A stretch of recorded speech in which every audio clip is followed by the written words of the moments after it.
हो हो हो हो, पिक्चरची 2 तिकीट पण विकत घेतली. वाह! ते काय ना, आज आमची मीटिंग अॅनिव्हर्सरी आहे. काय आहे ते काय ना, आजच्याच दिवशी गेल्या वर्षी आम्ही पहिल्यांदा भेटलो होतो. त्याच्यासाठी आम्ही मस्त प्लॅन बनवलाय.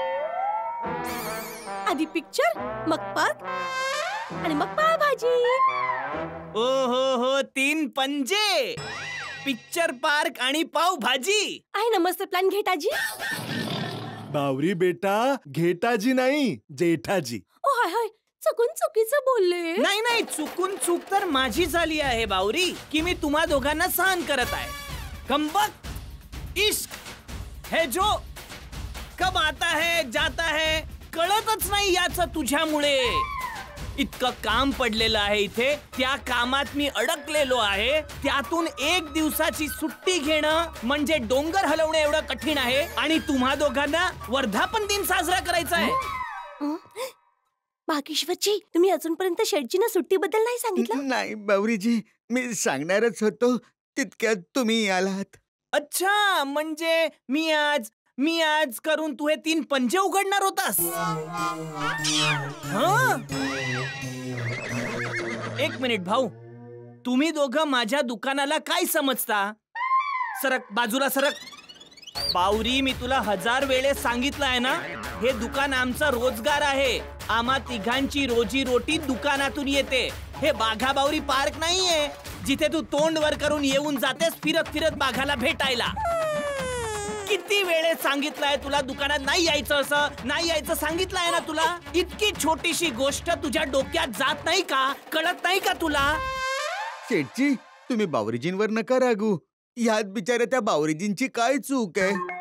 नाही भाऊ, चूक तर माझी आहे. मी तुला कामावर ठेवलं नसतं तर ही बया इथे आलीच नसती ना.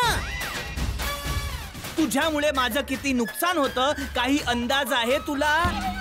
हा बाघा तुझ्यामुळे सारखी सारखी सुट्टी घेतो आणि आला तरी कामावर त्याचं लक्ष नसतं.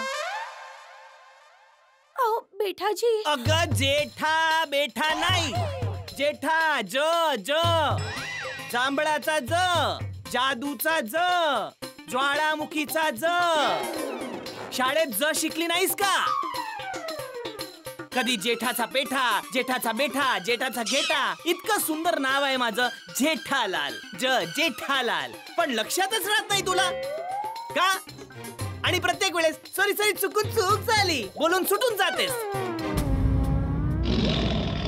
एक गोष्ट माझी कान उघडू नये बावरी, ही माझी शेवटची ताकीद आहे तुला.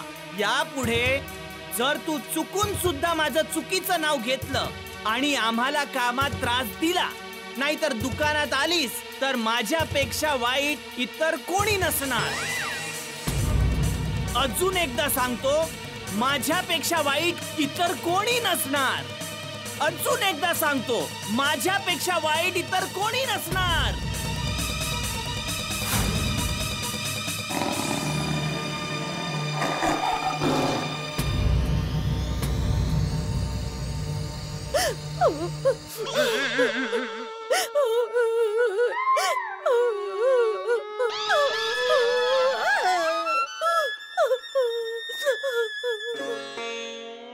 शेठजी, ती 3 पंजाचा प्लॅन ना मीच बनवला होता.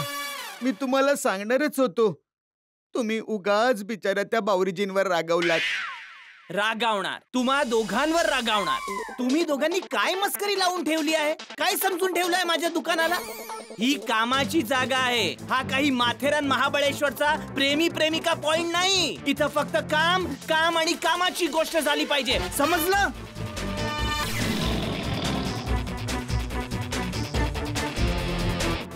कुठे निघालास?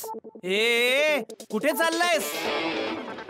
जा जा जा जा जा, तिच्या पाठी वेळासारखा जा. असंही कामात तर तुझं लक्ष लागतच नाही. जा.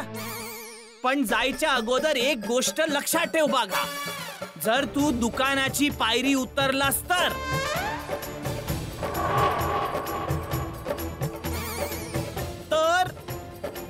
या दुकानाचे सगळे दरवाजे तुझ्यासाठी कायम स्वरूपी बंद होऊन जातील.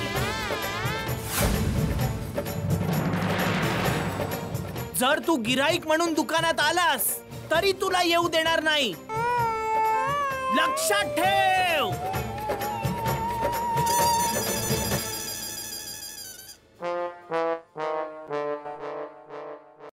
शेठजी, तुम्हाला नाही वाटत तुम्ही थोडं जास्त बोललात? नाही नाही, अजिबात जास्त बोललेलो नाही मी, बरोबर बोललो आहे. आजपर्यंत मी थोडं थोडं रागवत होतो तर यांना काही फरक पडलाच नाही, म्हणूनच आज एकदाच बरोबर बोलून टाकलं. आता बघा कसं डोकं ठिकाणावर येणार त्याचं. आणि नाही आला तर? अरे कसा नाही येणार, त्याला ठाऊक आहे तो चुकीचा आहे आणि मी बरोबर. आता 5-10 मिनिटात येणार तो माफी मागायला, बघाच. आणि नाही आला तर? अहो कसा नाही येणार तो येणार, बघा. शेठजी, मला नाही वाटत तो आता पुन्हा परत येईल, कारण आज तुम्ही त्याला खूप जास्त रागवला. शेठजी, तुम्ही एकदा बाघाला कॉल करून बघा बघू. आज दुकानात खूप काम आहे. तुम्ही कामाचं टेन्शन घेऊ नका नटू काका, काम आपण करू. आधी बाघा नव्हता तेव्हा आपणच करायचो ना. मी काही त्याला कॉल वगैरे करणार नाही. प्रत्येक वेळेस असंच लाड करून करून तो डोक्यावर बसलाय. इथे इतकं काम आहे, त्याच्या डोक्यात जरा सुद्धा विचार आला नाही. तो तर निघून गेला ना बावरी सोबत पिक्चर बघायला. त्याला ठाऊक आहे परत येऊन गोड गोड गोष्टी करेल आणि शेठी माफ करतील, पण नाही, या वेळेस मी अजिबात त्याच्या गोष्टीत फसणार नाही. ठीक आहे, जशी तुमची मर्जी.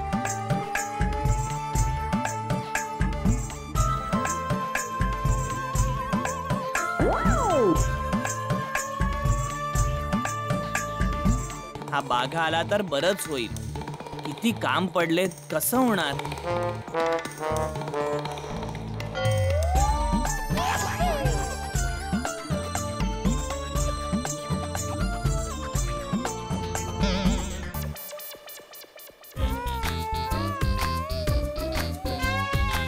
शेठजी,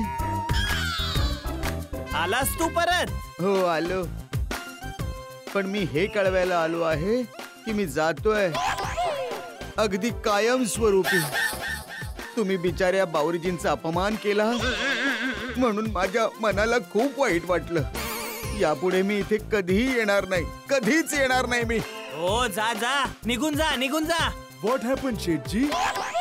कुणाला जायला सांगता आहात? तुमची प्रकृती ठीक आहे ना? हो, ते थोडस डोक्यात दुखतंय, त्यालाच मी म्हणत होतो निघून जा. गेला तो, चालला गेला. बसा, तुम्ही बसा, ठीक आहे सगळं. Excuse me. या मायाजी या. तुम्ही म्हटलं होतं टीव्ही रिपेअर करायला तुमच्या माणसाला पाठवाल. माझ्याकडे तर कुणी आलंच नाही. नाही आला? नाही. अरे एक मिनिट हा. अरे नटू काका, तुम्ही जाणार टीव्ही रिपेअर करायला? मला कुठे येतं टीव्ही रिपेअर करायला? तुम्ही जा, मी दुकानात थांबतो. जर मला येत असतं टीव्ही रिपेअर करता तर तुम्हाला कशाला विचारलं असतं, मीच गेलो असतो ना. मग आता बाघाला कॉल करूया?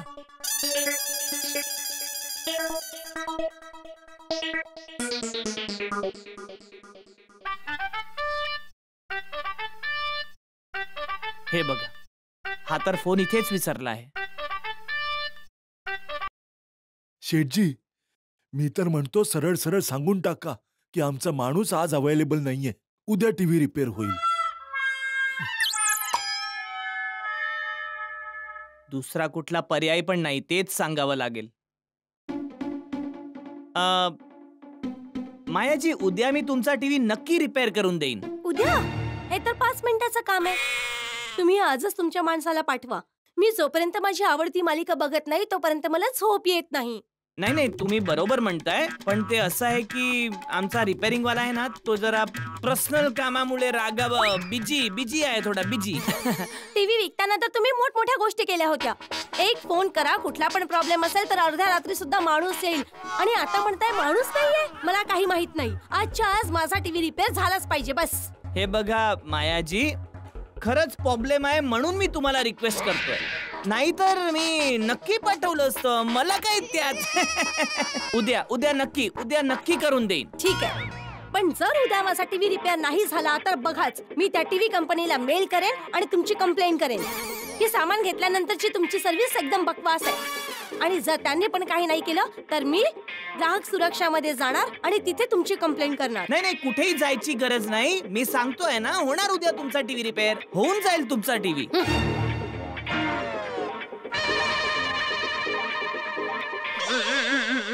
या बाघामुळे तर मी हैराण झालो.